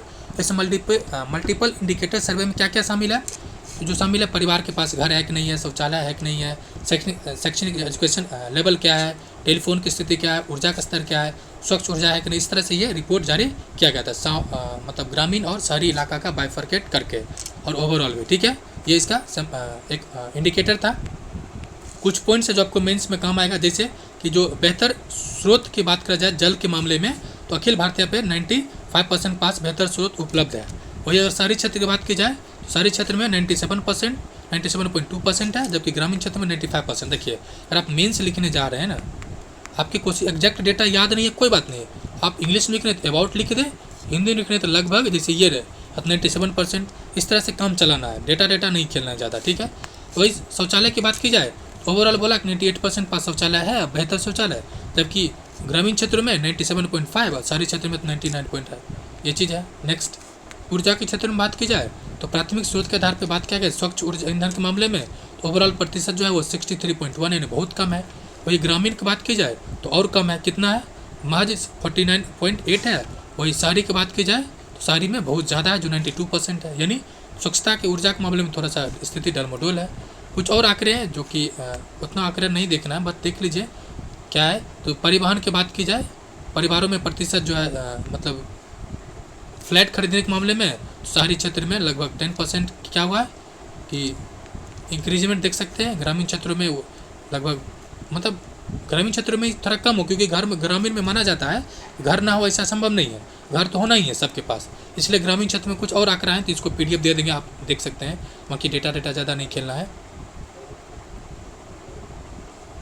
नेक्स्ट क्या है, 70% मतलब 70 प्रशिक्षण विमानों की खरीद के लिए HAL से तथा 3 प्रशिक्षण विमान पोत के लिए LNT जो अभी चर्चा में था पिछले दिवालिया कगार पे, इससे समझौता हुआ। आपके लिए खबर क्या है, इंपॉर्टेंट क्या है, इंपॉर्टेंट ये है कि रक्षा का अगर आप मेंस लिख रहे हैं तो कह सकते हैं भारत आत्मनिर्भरता की ओर दिशा में काफ़ी अग्रसर है या काफ़ी कदम बढ़ा चुका है। ठीक है, सरकार ने 70 दो क्या है HTT-40 जो बेसिक प्रशिक्षण विमान है इसको खरीदेगा। किससे खरीदेगा, हिंदुस्तान एरोनॉटिक्स लिमिटेड हल से खरीदेगा। ठीक है, और साथ ही साथ एक और जो मतलब कितना करोड़ का है, तो 68,000 करोड़ का मतलब HAL से समझौता करना है। दूसरा है 3 और जो कैडेट प्रशिक्षण पोत है यानी इसके लिए 31,000 करोड़ का समझौता किया गया, जो लार्सन एंड टोब्रो कंपनी है LNT उससे समझौता हुआ है। अभी आपूर्ति कब करेगा, आपूर्ति करना शुरू कर देगा 2026 से। कब से कर देगा, 2026 से। बस इंपॉर्टेंट आपके लिए इसमें यही था। दूसरा है स्वर्ण आभूषण से रिलेटेड, ये क्या है, जो गोल्ड है उसके लिए हॉल मार्किंग को अनिवार्य कर दिया। जी हाँ, चूँकि ये अनिवार्य कर दिया है, ये स्टेटमेंट पूछेगा तो आप एक्सट्रीम स्टेटमेंट के आधार पर कैंसिल कर सकते हैं, बट ये फैक्ट है, that is 6 digit hall mark को अनिवार्य यानी कंपलसरी अनिवार्य रूप से कर दिया गया। यानी आप कोई भी सोना बिकेगा उसके लिए हॉल मार्किंग अनिवार्य कर दिया गया। मामले की जो उपभोक्ता सरकारी मतलब कौन सा मामला है, सरकार के उपभोक्ता मामले के मंत्रालय जो 4 मार्च 2023 को विज्ञप्ति जारी करके कर दिया गया है, 6 अंकों का जो हॉल मार्क सोना है मतलब 6 अंकों का जो हॉल मार्क है वो कंपलसरी कर दिया गया है। उसका नाम क्या है, अल्फा न्यूमेरिक हॉल मार्किंग के लिए है। ठीक है, अब देखिए क्या कहा गया है कि मार्किंग के बिना यानी अल्फा न्यूमेरिक यानी 6 डिजिट के बिना आभूषण व कलाकृति की बिक्री नहीं होगा। यानी हॉल मार्किंग की जो चिन्ह को हुइड यानी क्या है HUID, इसको क्या कहते हैं, hallmarking unique identification number. क्या, hallmarking unique identification number, जैसे आधार कार्ड होता है उसी तरह से कर देगा। पहले कितना का था, तो पहले 4 डिजिट था, अब कितना हो गया 6 डिजिट। यानी आप बस इसमें यही आपके लिए इंपॉर्टेंट है। ये क्या है, प्रधानमंत्री उज्ज्वला योजना, ये PT मेंस इंटरव्यू SSB के लिए इंपॉर्टेंट है। ये क्या है कि सब्सिडी के लिए मतलब जो सिलेंडर है उसके जो उपभोक्ता है, खास करके जो उज्ज्वला उपभोक्ता है उसको प्रति सिलेंडर 200 का सब्सिडी मिलेगा। ठीक है, इससे क्या होगा, स्वच्छ ईंधन को बढ़ावा मिलेगा।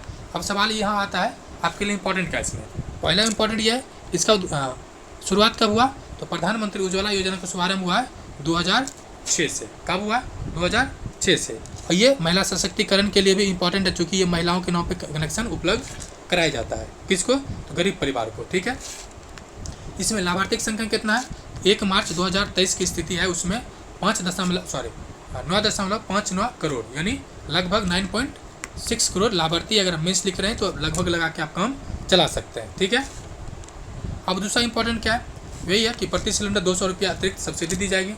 बस इंपॉर्टेंट इसमें यही है। और प्रत्येक साल यानी 12 पर ईयर आपको सिलेंडर इसमें दिया जाएगा। और इसमें जो टोटल बैक कुल सब्सिडी कितना दिया गया है 22-23-24 के लिए तो 7,680 करोड़, जबकि 22-23 के लिए था 6100 करोड़। ये आपको कहीं भी डेटा को पुट कर सकते हैं। किस मंत्रालय के अंतर्गत है दिया गया ये सब्सिडी, तो केंद्र सरकार ने पेट्रोलियम एवं प्राकृतिक गैस मंत्रालय के तहत इसको विज्ञप्ति जारी किया गया है। ठीक है, और एक और रिपोर्ट है, ये कहा गया था जो औसत LPG का जो खपत है, जो रिफिलिंग होता है वो 3.01 यानी कह सकते हैं कि 3 सिलेंडर को यूज किया जाता है। ये इंपॉर्टेंट है, बस इसमें यही इंपॉर्टेंट है। नेक्स्ट खबर देखते हैं, मार्क लागू कब हुआ था, तो हॉल मार्क जो लागू हुआ था वो 1 अप्रैल से और 4 मार्च को क्या किया गया था, अधिसूचना जारी किया था। कभी कभी ये भी पूछ ले सकता है कि ये जो हॉल मार्किंग है वो लागू कब है, 1 अप्रैल से लागू है, इसको तो ध्यान रखना है। नेक्स्ट खबर क्या है, जूट का समर्थन मूल्य। जी हाँ, जूट का समर्थन मूल्य क्या है, तो जूट का जो समर्थन मूल्य है वो घोषित कर दिया गया है 2023-24 के लिए रॉ जूट के लिए। ठीक है, ये सवाल आपके लिए इंपॉर्टेंट क्या है, तो बस इंपॉर्टेंट ये है कि ये जो जारी किसके द्वारा किया जाता है, नहीं ये UPSC पूछा हुआ था। जूट में कौन सा टाइप का है, टाइप TD ग्रेड का जूट है, TD 3 ग्रेड का उसको ही मिलेगा। कितना है, 50-50 प्रति कुंटल। अब देखिए एक UPSC 2021 में पूछा था, क्वेश्चन था इसी से रिलेटेड है, क्या था कि न्यूनतम नया जो समर्थन मूल्य पहले तो जारी किसके संस्तुति पर जारी किया जाता है, संस्तुति यानी सिफारिश किसका होता है, सिफारिश होता है CACP यानी कृषि मूल्य कृषि लागत एवं मूल्य आयोग के द्वारा, ठीक है। यानी कृषि लागत एवं मूल्य आयोग, इसका जो मूल्य का निर्धारण होता है किसके द्वारा, कृषि लागत एवं मूल्य आयोग यानी के द्वारा ये मतलब इसका सिफारिश किया जाता है। और जारी किसके द्वारा किया जाता है, तो जारी किया जाता है cabinet committee on economic affairs, एक सेकेंड, के द्वारा लागू किया जाता है cabinet committee on economic affairs. जी हाँ, ये ही क्वेश्चन पूछा था सेम मेंस में, और उसके बाद 65th BPSC में भी पूछा था क्या, कि लागू किसके द्वारा किया जाता है, लागू किया जाता है cabinet committee on economic affairs, ठीक है। और सिफारिश कौन करता है, सिफारिश करता है CACP यानी कृषि लागत मूल्य आयोग, कृषि लागत मूल्य आयोग, ठीक है। बस इंपॉर्टेंट यही है। दूसरा चीज़ जो MSP होता है, MSP वो कितना जारी किया जाता है, जो प्राइस होता है ना किसी चीज़ का, उसका 1.5 गुना यानी 1.5 टाइम्स करके लागू किया जाता है, ठीक है, जो उसका एवरेज निकाल के, तो ये इंपॉर्टेंट है। नेक्स्ट है भारत का नई विदेश नीति। ये तो एकदम 100% है, आपको हर एक एग्जाम में ये आने वाले 2030 तक ये क्वेश्चंस दिखेगा ही, भारत का नई विदेश नीति, ठीक है। क्या है देखते हैं पहले। भारत के विदेश नीति को व्यापार मतलब जो सुदृढ़ एवं व्यापक करने के लिए फॉरेन ट्रेड पॉलिसी 2023 को जारी कर दिया गया है। सवाल है किसके द्वारा, जो इसका घोषणा किया गया है वाणिज्य एवं उद्योग, उपभोक्ता मामले एवं खाद्य व सार्वजनिक वितरण व वस्त्र उद्योग मंत्री कौन है, पीयूष गोयल। तो पीयूष गोयल के द्वारा इसको जारी किया गया है। कब किया गया है, किस तारीख को, चूँकि ये काफ़ी लंबा समय तक रहने वाला है, इसलिए इसका तारीख भी ध्यान रखना है। 31 मार्च 31 मार्च को ये जारी किया गया है, ठीक है।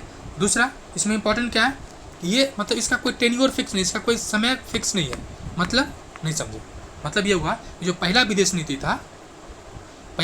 था वो 1 अप्रैल 2015 को लागू हुआ था और 31 मार्च 2020 तक था। ड्यू टू कोरोना मतलब कोरोना की वजह से इसको बढ़ाते 31 मार्च 2023 तक ले गया, ठीक है। लेकिन इसमें कोई समय सीमा निर्धारित नहीं है, मतलब इसमें लचीलापन रखा गया है और according to needs and demands, ठीक है। समय डिमांड और नीड्स के अनुसार, जरूरत और आवश्यकता के अनुसार इसको फिर से क्या क्या जगह बढ़ाया जा सकता है, मतलब ये ओपन इंडेड है, ठीक है।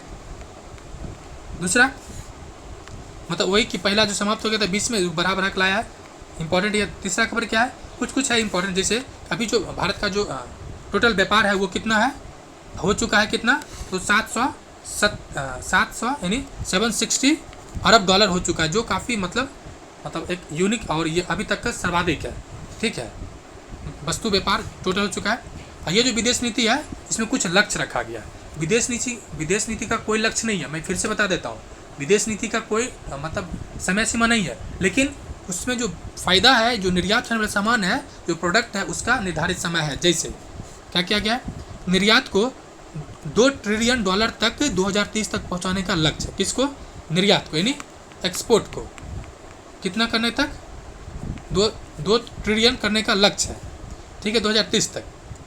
इसके लिए कुछ टारगेट है, जैसे इंसेंटिव टू रिमिशंस, इसको बढ़ाए होने प्रोत्साहन को छूट मिलेगा। उसके अलावा जो गठबंधन है, निर्यातक है, राज्य है, जिला है, मतलब एक तरह से इसको कॉम्प्रहेंसिव बनाया गया है। Export promotion through calibration exporters state districts and India missions, ठीक है, मतलब डिस्ट्रिक्ट है तो 1 डिस्ट्रिक्ट 1 प्रोडक्ट है, इसी मिशन के तहत इसको शामिल करना है, ठीक है। दूसरा क्या है, व्यवसाय करने की सुगमता, यानी ईज ऑफ डूइंग बिजनेस है, इसको बढ़िया करना है। इसके लिए रिडक्शन ट्रांजैक्शन कॉस्ट या री इनिशिएशंस जो इनिशिएटिव्स है उसको भी लिया जाना है। नेक्स्ट वही है कि नेक्स्ट चौथा स्टेप क्या है कि उभरते क्षेत्र निर्यात हबों के रूप में ई कॉमर्स, यानी जो ई कॉमर्स बिजनेस है उसको जिला व एस्कोमेट नीति को विवेकपूर्ण बनाना है। यानी मतलब ये ओपन इंडेड है, मतलब सीधा सीधी नीड्स एंड डिमांड्स को फॉलो करना है। जिसकी ज़रूरत होगा उसको प्रोत्साहन दिया जाएगा, जिसकी ज़रूरत नहीं होगा उसको प्रोत्साहन नहीं दिया जाएगा। इस तरह से पूरा ये किया गया है। फ्रेंड्स, इसका PDF भी टेलीग्राम ग्रुप में शेयर कर देंगे, आप अगर चाहें तो देख सकते हैं, ठीक है। नेक्स्ट कुछ और भी टारगेट है, जैसे कि ये है कि जो कुछ जो निर्यात में जो लंबित प्रकरण है, जैसे कि कुछ मामले हैं जो अभी तक पड़ा हुआ, जैसे कोई चीज़ आता है, जैसे कि एग्जांपल के तौर पर आप देख सकते हैं जो डेटा लोकलाइजेशन है, डाटा लोकलाइजेशन है, डाटा का जो स्थानीयकरण है, उसको लेकर भी विवाद है, तो उसको भी हल करने की बातें किया गया इसमें, मतलब प्लानिंग बनाया गया। ठीक है, क्या इसमें कहा क्या गया है कि ATP है यानी town of export excellence scheme के तहत जो भी लंबित मामले हैं या जो नए स्टेट में बनाना है उसको स्टेट होल्डर स्कीम के माध्यम से प्रोत्साहन किया जाएगा। कि कुछ और फैक्ट है, जैसे क्या है, जैसे इम्पोर्टेंट ये है कि जो एक्सपोर्ट प्रमोशन कैपिटल गुड्स, ठीक है, यानी पूंजीगत वस्तु निर्यात संवर्धन के योजना के तहत नई नीति बनाया जाएगा, जिसमें उसको बेहतर तरीके से, विवेकपूर्ण तरीके से, और उसको मतलब किस तरह से उसको और प्रमोशन देना है, इसको चुना गया। एक और मैत्री पाइपलाइन है, इंपॉर्टेंट क्या है, भारत बांग्लादेश के संबंध में ये काफ़ी महत्वपूर्ण भूमिका निभा सकता है।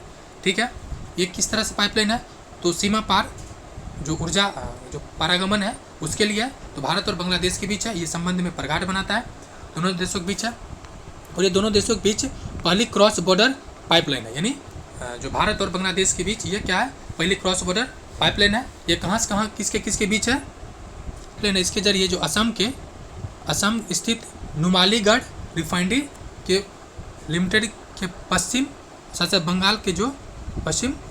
बंगाल के सिल्लीगुड़ी स्थित जो विपणन टर्मिनल से बांग्लादेश के BPCL के जो पर्वतीपुर डिपो में डिपॉजिट किया जाएगा, डीजल को पहुंचाया जाएगा, ये डिपॉजिट किया जाएगा, जो भी है। कहाँ है, इन असम के नुमालीगढ़ और बंगाल के पश्चिम बंगाल के सिल्लीगुड़ी स्थित जो विपणन टर्मिनल है उसको कहाँ जोड़ेगा, तो बांग्लादेश के पर्वता डिपो। ठीक है, ये इंपॉर्टेंट है। दूसरा इंपॉर्टेंट इसमें ये है कि दोनों देशों के संबंध को ये प्रगाढ़ कर रहा है, उसमें उतने ज़्यादा इंपॉर्टेंट नहीं है, बट आप देखना चाहें तो इसको PDF में देख सकते हैं। नेक्स्ट है EPFO में, तो 0.05% का वृद्धि हुआ, बहुत इंपॉर्टेंट नहीं है वो रहा है, बस इसे एक वन लाइनर है, बस चलते चलते देख लेना है। क्या कह रहा है कि जो लघु बचत पे जो टैक्स है, जो ब्याज दर है, वो 0.7% की वृद्धि किया गया। बस सिंपल एक बार देख लेने से पूछता नहीं है कहीं भी, तो बट आ गया तो एक बार देख लेना है, जो पूछता है उसको डिटेल्स चर्चा कर देंगे। कुछ नवीनतम सामान्य ज्ञान है जो प्रीलिम्स में वन लाइनर के तौर पे आता है, तो उसको देख लेते कौन कौन सा है। माधव कौशिक साहित्य अकादमी के नए अध्यक्ष व कुमुद शर्मा उपाध्यक्ष बने। जी हाँ, बस फिर से क्या देख सुन लेना है, माधव कौशिक जो साहित्य अकादमी के नए अध्यक्ष व कुमुद शर्मा उपाध्यक्ष निर्वाचित हुए, बस इसमें यही इंपॉर्टेंट है। दूसरा इसका फोटो है, देखना चाहे तो देख सकते हैं। वहाँ की क्या नेक्स्ट खबर, नेक्स्ट क्या है, नेक्स्ट ये है कि एरिक गरसेट्टी भारत के अमेरिका नए राजदूत बने, यानी भारत में जो अमेरिका का नए राजदूत है कौन है, एरिक गरसेट्टी। नेक्स्ट क्या है, रुद्र गौरव श्रेष्ठ ईरान में भारत के नए राजदूत बने, कौन, रुद्र गौरव श्रेष्ठ। नेक्स्ट, हाँ ये थोड़ा सा इंपॉर्टेंट है, ब्राज़ील की पूर्व राष्ट्रपति डिल्मा रूसेफ ब्रिक्स बैंक का नया अध्यक्ष बनी है। प्रीलिम्स पॉइंट ऑफ इंपॉर्टेंट है। ब्रिक्स क्या है, BRICS, ब्रिक्स ब्राज़ील, रसिया, इंडिया, चाइना, ये सब इसका 5 देश है।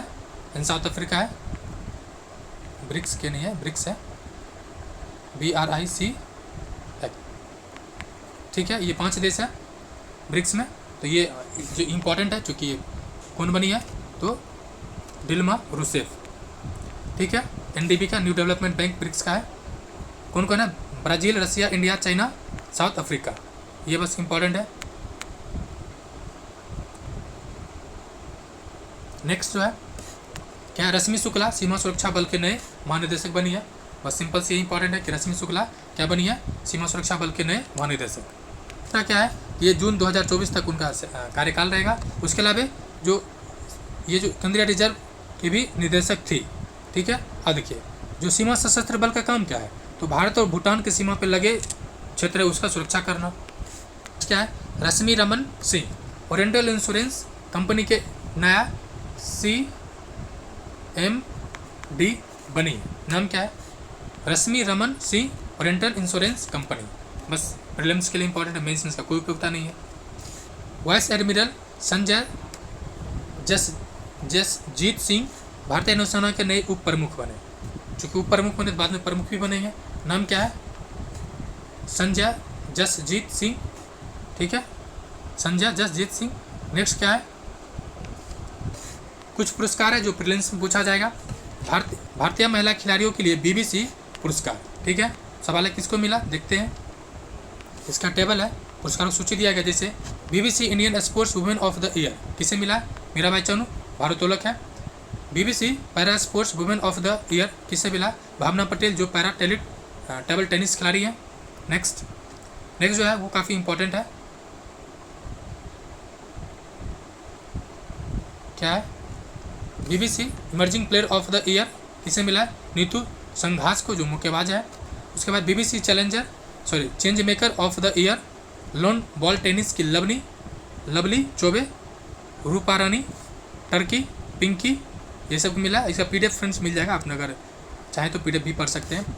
और ये इंपॉर्टेंट है, BBC life time achievement awards, ये सबसे इंपॉर्टेंट है। प्रीतम रानी सिवाच यानी महिला हॉकी टीम के पूर्व कप्तान, क्या नाम है, प्रीतम रानी सिवाच, जो कि पूर्व महिला हॉकी टीम के कप्तान थे। अब एक ऑस्कर है, 95 ऑस्कर का था, इसमें भारत को 2 पुरस्कार मिले हैं। चलिए देखते हैं ये होता कहाँ पर है, ये आपको पता ही है। इसमें जो ऑस्कर मिला है उसको टेबल फॉर्म में देख लेते हैं, क्या क्या दे रखा है। इस बार ऑस्कर पुरुषों की सूची देखा गया है, तो सर्वश्रेष्ठ फिल्म कौन सा था, Everything Everywhere All at Once, क्या है, Everything Everywhere All at Once, जो सर्वश्रेष्ठ फिल्म के निर्देशक को मिला है, ठीक है। उसके बाद सर्वश्रेष्ठ फिल्म है वो। और दूसरा सर्वश्रेष्ठ अभिनेता की बात करें, ब्रेंडन फ्रेजर, द वेल को मिला है, ब्रेंडन फ्रेजर द वेल है। नेक्स्ट सर्वश्रेष्ठ निर्देशक की बात करें तो डेनियल क्वन और डेनियल सीटर्स को मिला, फिल्म एवरीथिंग एवरीवेयर के लिए मिला। सर्वश्रेष्ठ इंटरनेशनल फिल्म की बात करें, all quite on western front के लिए मिला है। सर्वश्रेष्ठ एनिमेटेड फीचर फिल्म, इस तरह से फ्रेंड्स सब कुछ है, बट आपको मिल जाएगा PDF आपके लिए। जो इंडिया की जो 2 फिल्म है किसको मिला उसको देख लेते हैं। ये देख लिए, जो लघु फिल्म ने शॉर्ट डॉक्यूमेंट्री में 95 ऑस्कर मिला, किसको, डॉक्यूमेंट्री फिल्म में द एलिफेंट विस्पर्स के लिए मिला, ठीक है। इसका निर्देशक कौन था, कार्तिक, और दूसरा कौन है, निर्माता गुनीत, ठीक है। बाकी ये आपको एगो सॉन्ग के लिए मिला, नाटू सॉन्ग के लिए, RRR का सॉन्ग है। बाकी फ्रेंड्स आपको PDF ग्रुप में शेयर किया जा चुका है, आपने अगर नहीं देखा तो देख सकते हैं। शुक्रिया, जय हिंद फ्रेंड्स।